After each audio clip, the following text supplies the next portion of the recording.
Bonjour à toutes et à tous, ici le Far West pour un nouveau podcast des assos. Aujourd'hui, Andrea reçoit Lisa, référente à l'antenne UCPH de Nanterre. Bonjour. Alors, salut Lisa, comment ça va ? Salut, ça va et toi ? Bah super, je suis très content de te recevoir. Alors, est-ce que tu pourrais me présenter l'association UCPH et me dire qu'est-ce que ça veut dire UCPH ?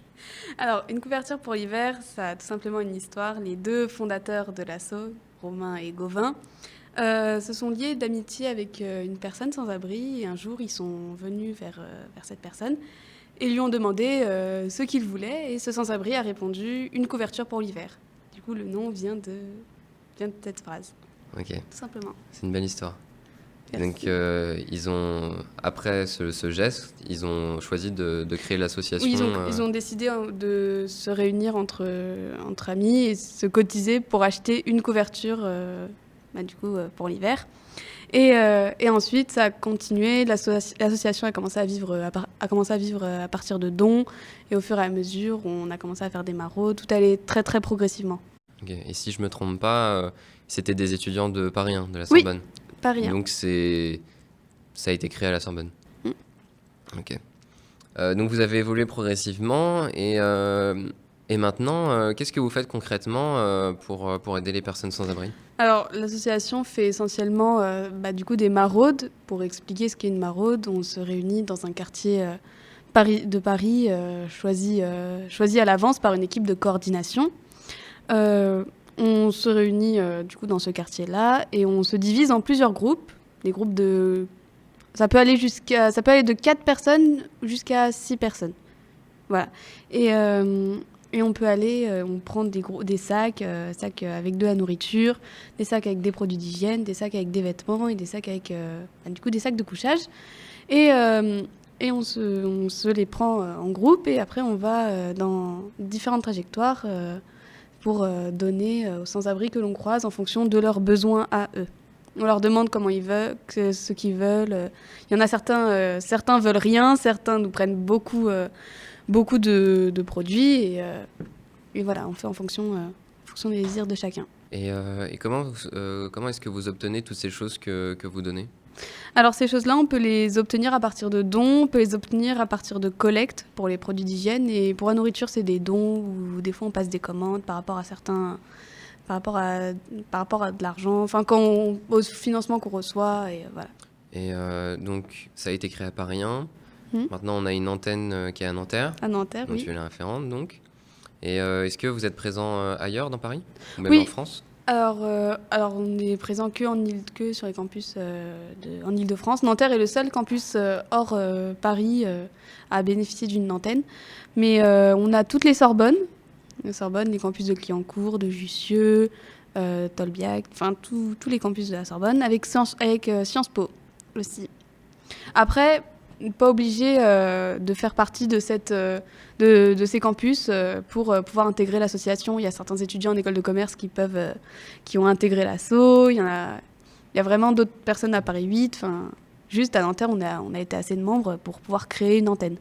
D'accord. Et c'est une association où il n'y a que des étudiants qui sont membres ? À grande majorité. Ok. Donc d'autres gens peuvent essayer de rejoindre l'association même s'ils ne sont pas étudiants ? Oui, c'est totalement possible. C'est totalement possible. Après, là, c'est en fonction au niveau des recrutements, mais oui, c'est possible. Et donc, vous êtes en région parisienne. Si j'ai bien compris, les maraudes, elles s'organisent un peu partout. Sur Paris, essentiellement. Après, D'accord. on a déjà fait des maraudes à la Défense. Donc, vous n'avez pas de secteur particulier où vous vous déployez ? On va dire qu'il y a vous changez régulièrement. Oui, voilà, on change toutes les semaines, mais il y a des secteurs quand même qu'on fera un peu plus que d'autres. Car on sait on sait qu'on va croiser plus de gens ou des fois il y a des secteurs qui sont sensibles, donc du coup on va moins y aller. Et c'est quoi les secteurs réguliers où il y a beaucoup de monde à aider ? Généralement, on a Bastille qui est quand même assez bien. On a Bastille, on avait Opéra aussi, quand on longe vers les galeries de Lafayette, on a pas mal de monde. Après, on peut aller du côté de Louvre, Rivoli aussi, on a pas mal de monde. Après, on a aussi, au niveau du pôle accompagnement, parce que l'asso est divisé en plusieurs pôles, dans le pôle accompagnement, on fait des MIS, du coup des maraudes d'intervention sociale, où justement là on fait des maraudes régulièrement, chaque semaine, dans les quartiers à proximité du local, c'est-à-dire Belleville et Place des Fêtes, où là justement on croise aussi beaucoup de gens et on les connaît à force. D'accord. Donc la maraude d'intervention sociale, c'est pas pareil qu'une maraude normale. Donc qu'est-ce que c'est la différence? La différence, c'est que la maraude d'intervention sociale, c'est qu'on va chaque semaine, à la même heure, sillonner le même quartier. Du coup, les personnes que l'on croise, on les connaît, on crée un réel lien et on prend beaucoup plus de temps à discuter avec eux, car on commence vraiment à les connaître et voilà. Et aussi, ils nous demandent, oui, j'aurais besoin de ça. Du coup, on peut passer par le local et apporter ça. D'accord. Or qu'en maraude, on peut pas forcément faire ça. Ouais, vous créez un vrai lien avec les gens. Oui. C'est intéressant. Donc tu m'as dit qu'il y avait le pôle accompagnement. Oui. Et ça veut dire qu'il y a d'autres pôles. Oui. C'est quoi les autres pôles? Alors, on a le pôle sensibilisation, où là, on fait du coup toutes sortes d'activités visant à sensibiliser et à déconstruire les clichés que l'on pourrait avoir sur les sans-abri. Par exemple, on a fait une conférence il y a une semaine, mardi, à Nanterre, sur les sans-abri et l'accès au relogement. Voilà. Avec Bruno Morel, le directeur des groupes d'Emmaüs. Donc cette sensibilisation, vous la faites aussi dans des plus petites classes, primaires, collèges, oui, ce genre de choses aussi? Oui, on a prévu de faire une conférence de sensibilisation auprès d'un collège à Boulogne en décembre. Voilà, la date approche. Et le but, c'est de quoi? De faire comprendre aux jeunes ou aux moins jeunes que la situation des sans-abri n'est pas normale et qu'il faut les aider ou Le but, c'est d'informer sur ce qui se passe par rapport aux sans-abri, d'informer par rapport à la misère que peut toucher certains d'entre nous, et aussi de déconstruire les différents clichés et préjugés que l'on pourrait avoir sur les sans-abri. Comme par exemple que c'est des alcooliques, qui profitent du système, qu'ils n'ont qu'à chercher du travail. Enfin, c'est beaucoup plus compliqué que ça, et c'est ça qu'on cherche surtout aussi à déconstruire dans ce pôle sensibilisation. Oui, d'ailleurs, il y avait une campagne ici avec des stickers, des affiches, Oui. justement sur ces clichés que j'avais vus dans les bâtiments de la fac. Oui. Et donc c'était particulièrement intéressant. Qu'est-ce qu'il y a d'autre comme pôle? Et après, on a le pôle communication, où là, c'est on fait tout ce qu'il y a de la com par rapport à l'asso, par rapport aux événements, c'est la com, on partage tous les événements de l'asso, voilà. On prend en photo pendant les conférences, les réunions, tout ça. Et j'ai vu aussi que avant le Covid, vous organisiez des concerts caritatifs assez régulièrement.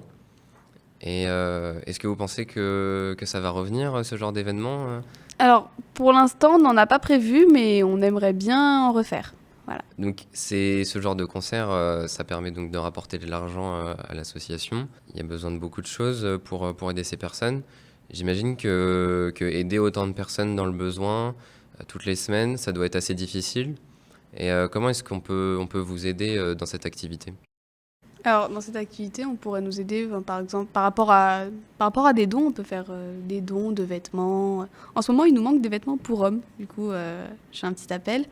Oui, voilà, on peut tout simplement faire des dons ou nous contacter, par des dons financiers ou des dons de produits.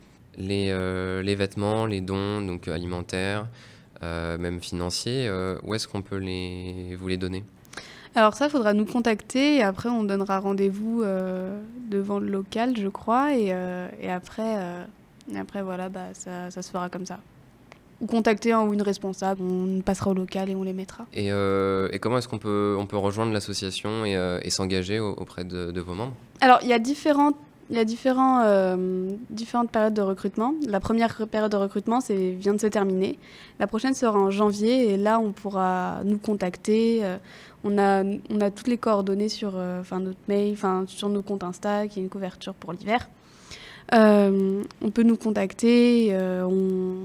On demandera à la personne de remplir une sorte de fiche pour la tenir au courant de certaines actualités vers janvier. On aura d'autres réunions de présentation de l'asso pour ensuite inscrire les membres qui sont toujours intéressés, après la présentation de l'association, dans le groupe qu'on appelle la relève.